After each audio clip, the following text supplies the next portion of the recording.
Good morning, I'm Harley Schlanger from the LaRouche Organization with your daily video update for January 27th, 2025. Well, it was 50 years ago today, in 1975, that a bill was passed in the U.S. Senate to establish a committee to look into abuses by the intelligence community and other related agencies. The vote for this committee was 82-4, so it was a strong bipartisan majority, and it became known as the Church Committee after its chairman, Senator Frank Church, who was a Democrat from Idaho.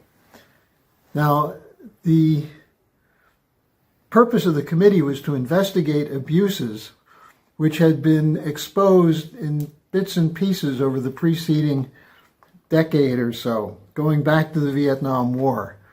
There was the reporting from Seymour Hersh on My Lai massacre. There was the Army whistleblower who reported that the Army was spying on civilians. That was in 1970. There was Watergate. There was Daniel Ellsberg's release of the Pentagon Papers. And there was another project called the Family Jewels, which was a CIA operation that included assassinations. All of these things were exposed briefly, so they were somewhat known, but there was nothing done about it. No countervailing operation to stop it. So the purpose of the committee was to investigate these abuses as a whole and come up with proposals to ensure that this didn't continue or keep happening. Now, among the committee findings were a number of other disturbing programs that were run by the intelligence community, including Operation MK Ultra, in which the CIA had been drugging and torturing unknown civilians to test how drugs can work and pain can work in mind control. There was something called Project Shamrock, in which telecom companies were passing on records to the National Security Council, or National Security Agency, excuse me, records of every call that was made. This was later exposed again by Edward Snowden, but it continued after this investigation up to the present day. There was COINTELPRO, the counterintelligence operation of the FBI, where they did surveillance and infiltration of political organizations and civil rights organizations, including targeting Dr. King, the Black Panthers, and others. There was the Kennedy assassination, the John Kennedy assassination, the Robert F. Kennedy assassination, the King assassination, and others. And the investigation of the Church Committee into these assassinations led to the establishment of the House Select Committee on Assassination, 1976 to 79, which included evidence, for example, that there was more than one gun fired on John Kennedy in November 1963. Now, in response to what they learned in the committee, Frank Church was very vocal in the need for curbs on the power of the intelligence community. On August 17, 1975, he appeared on NBC's Meet the Press, and here's what he said. In the need to develop a capacity to know what potential enemies are doing, the United States government has perfected a technological capability that enables us to monitor the messages that go through the air. That capability at any time could be turned around on the American people, Church continued, and no American would have any privacy left. Such is the capability to monitor everything.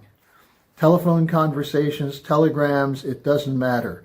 There would be no place to hide. Of course, today it's emails, Instagram, the whole new technology that's developed, and the CIA and others have developed their capabilities to monitor that.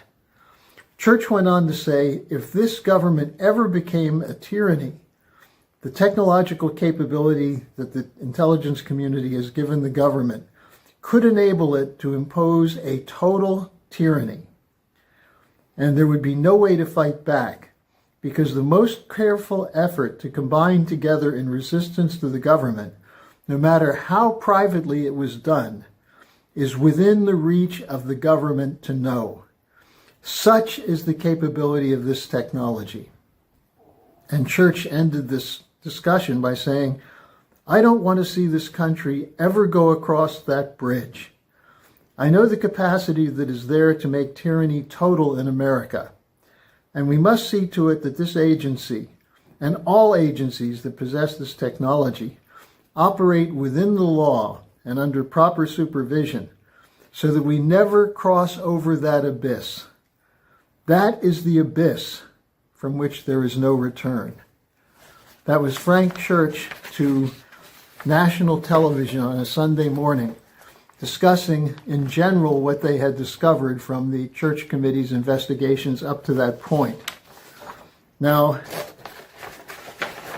as you might expect, there was an attempt to sabotage the work of the Church Committee, a very vigorous attempt. And I have here a report from the National Security Archive. I don't know if you'll be able to see it, but it essentially is a report under the headline, White House Efforts to Blunt 1975 Church Committee Investigation into CIA Abuses Foreshadowed Executive Congressional Battles After 9/11. The subhead is, Advisors to President Ford sought to protect the CIA's image by having its capabilities cloaked in mystery and held in awe. And the next subhead, and this is the one I want you to listen to, Ford administration stratagem of withholding sensitive intelligence was spearheaded by Dick Cheney, who was at the time an assistant to Donald Rumsfeld, who was the assistant to President Ford. And it goes on to say, this set the tone for future clashes between claims of secrecy and the public's right to know. Now think about that. Dick Cheney was there to sabotage the Church Committee effort. And Dick Cheney is still there to defend the corruption and the abuses of the intelligence community, working with his daughter, working with most of the Democratic Party, and working with a number of key Republicans to keep in place the super surveillance state and the dirty operations that make up the intelligence community's efforts to protect their collapsing unipolar order. So here we are today with an anniversary. 50 years ago today, the Church Committee was set up. Think about the importance of hearings set for this week, which will take up the confirmation of Tulsi Gabbard as Director of National Intelligence and Kash Patel as FBI Director. These are nominations made by President Trump in the effort to have officials he can trust in charge of the intelligence community and the law enforcement capability of the FBI, that he can trust to act within the law and in the actual defense of the United States.